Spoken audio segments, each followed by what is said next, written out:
Nearly 5 years ago, we were subjected to some serious investigative journalism. Everything. We've got some big stuff coming in. Do I ever let anybody down? Right. Yes, Navika, you have. You've let down journalism and your viewers. But hey, she was not alone. In the days following the suicide of Sushant Singh Rajput, across news channels, journalism hit a new low. Anchors turned into self-proclaimed crusaders for justice, filling primetime slots with endless speculation. Conspiracy theories ran wild, from witchcraft to black magic to political plots. It was beyond absurd. Sushant's suicide could have been a moment to have an open conversation about mental health, how Bollywood works, or even nepotism. But instead, this happened. Rhea Chakraborty बोलती है drug do. With zero evidence, the media labeled Rhea Chakraborty a gold digger, a manipulator, and a drug supplier.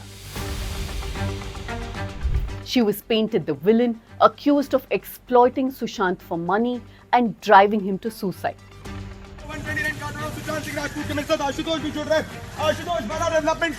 Anyway, after 5 years of noise, the CBI has given a clean chit to Rhea. The closure report of CBI has said that Sushant's death was a case of suicide. So this week, let's take a step back and see how news channels shamelessly exploited an actor's suicide and the emotions of his fans, and how BJP leaders twisted the tragedy to serve their political agenda, and how crucial conversations on mental health took a beating.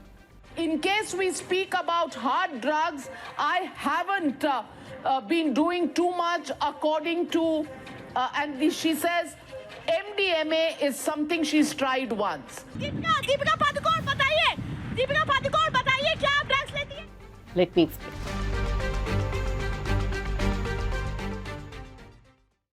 While most news channels were busy running a circus in the name of reportage, here at the News Minute, we went a different way. We kept our focus where it mattered, on mental health and the urgent need for better awareness, so that tragedies like Sushant's suicide can be prevented. No clickbaits, no TRP chasing. In fact, one of our stories won the Project Siren Award for sensitive reportage on suicides. Now, it's your turn to support good journalism, the real gold standard one. So become a subscriber of the News Minute today. You know what you have to do. Scan the QR code on your screen, or after the video, you can click the link in the description.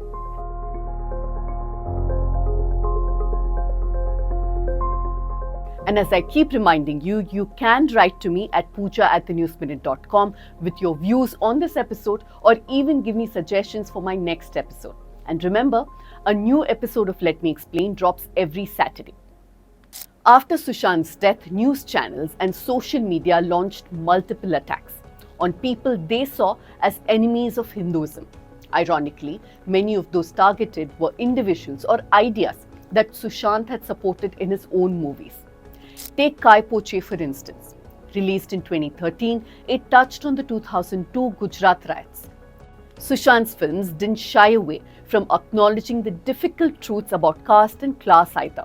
In 2019, Son Chidiya was praised for his raw portrayal of caste and gender dynamics. And even more telling, Sushant himself had dropped his surname from his Twitter handle in 2017. This to protest the violence by the Karni Sena against the movie Padmavat. He was also part of Chichore, a 2019 film that tried to tackle mental health stigma. The irony here is striking, because his death became fodder for reckless media coverage. It only deepened the stigma his films had tried to challenge. The real conversation about depression and pressure in the film industry got completely buried under this witch hunt. News channels violated ethical guidelines about reporting on suicide.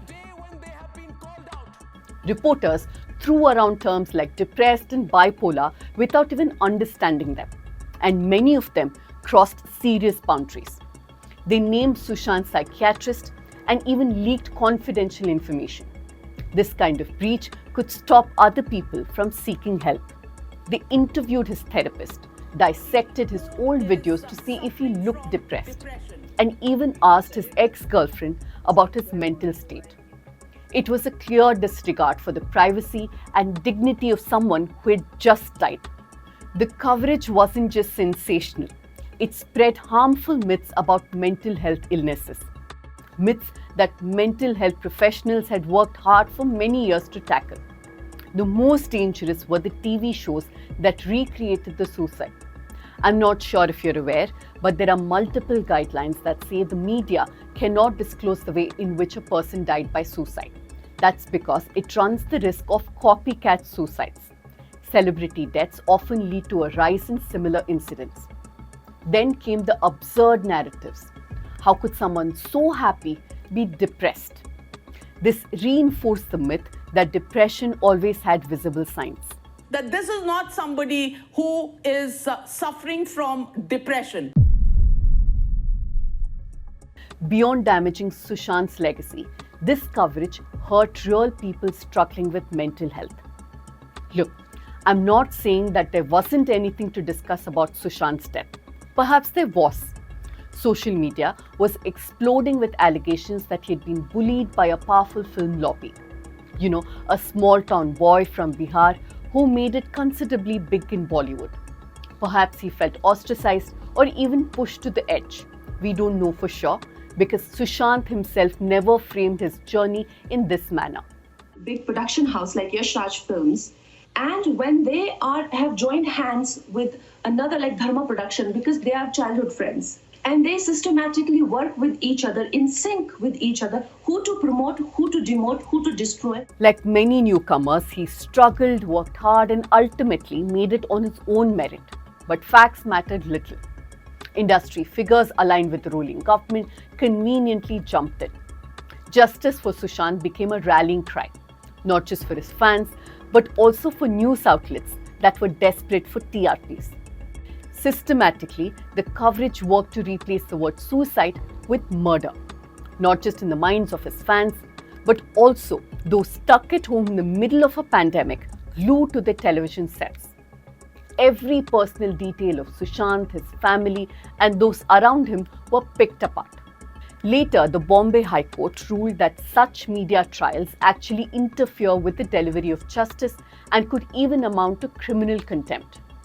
It specifically called out Republic TV and Times Now for their role in sensationalizing Sushant's death. And opportunists like Kangana Ranaut thought it makes for a great chance to build a political career by spinning lies after lies after lies. Meanwhile, the country was in crisis.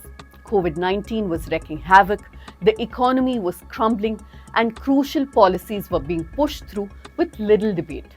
But none of that seemed to matter. Instead of discussing the transparency of the PM Cares Fund, the protest of the healthcare workers, or the need for accountability in the Delhi riots investigation, the nation was glued to a different drama. And then the witch hunt began. All eyes suddenly turned to Rhea Chakraborty. She lost her partner in the most tragic way possible. And before she could even grieve, she became the villain of the story. जो रिया चक्रवर्ती थी उसने सफेद रंग का आज suit पहना हुआ था, डरी हुई नजर आ रही थी रिया चक्रवर्ती घबराई हुई नजर आ रही थी। रिया चक्रवर्ती जिस गाड़ी में थी उस गाड़ी को पूरी तरह से कवर किया गया था। रिया चक्रवर्ती की जो गाड़ी थी उसको पूरी तरह से उस पर्दे लगाए गए थे। She was accused of emotionally controlling Sushant, isolating him from his family, and even practicing black magic. When all this didn't stick enough, the drug angle came in. रिया चक्रवर्ती के व्हाट्सएप कन्वर्सेशन मेरे पास है। अरे रिया चक्रवर्ती बोलती है ड्रग दो, मुझे drugs दो। A few WhatsApp chats mentioning marijuana were leaked, and then suddenly she was being hounded as the face of Bollywood's drug mafia. So that's the flowchart as we know it currently. And remember, this is going to change, it's going to evolve, more faces are going to be added to this picture you see on the screen next to me. Rhea was eventually arrested, not for murder, but for a few grams of weed. The TV channels cheered on, and by the time the dust settled, the damage was done. A woman's career, reputation, and mental health all destroyed.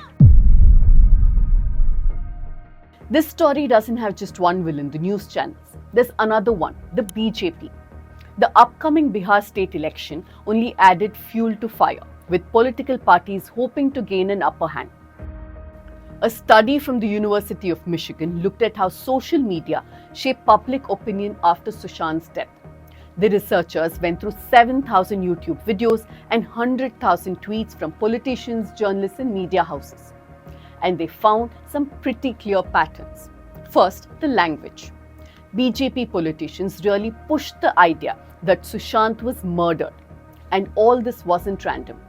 Around mid-July 2020, BJP leaders started demanding a CBI inquiry. That's when the murder narrative really took off. Coordinated and intentional.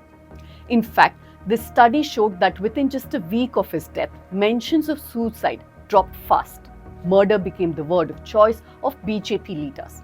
And right on cue, many channels jumped right in, fueling an anti-Maharashtra government story. You see, at the time, Shiv Sena, NCP and Congress had formed the government in Maharashtra, one that the BJP was trying really hard to dislodge by hook or by crook. Then came the Bihar elections. And suddenly, Sushant's face was everywhere. Posters, car stickers, and the conspiracy theory just didn't stop. Ironically, these same voices had criticized Sushant for his 2018 film Kedarnath, where he played a Muslim man in love with a Hindu Brahmin woman. The film was accused of promoting love jihad. Also, his cameo in PK, another movie that challenged religious intolerance, also saw similar outrage. In the end, Sushant's tragic death became a distraction, a political proxy war that diverted attention from more important issues. For many of us, it was difficult to watch our own colleagues stoop so low on screen. And now, with the CBI confirming that Sushant died by suicide and Rhea being given a clean chit, have you heard of a single apology from those anchors or reporters? Not one. My hope is that this serves as a wake-up call for those so-called journalists on what not to do. And that the CBI's closure report reminds their viewers just how untrustworthy these news channels truly are. That's it from me for this week. Do write to me and tell me what you thought of this episode and what your views are on how media covered Sushant's suicide. And as I told you last week, we are launching a brand new series where we take a deep look at the spirituality business. You can contribute and make sure that our reporters get to go on the ground that much more and bring you this extensive coverage.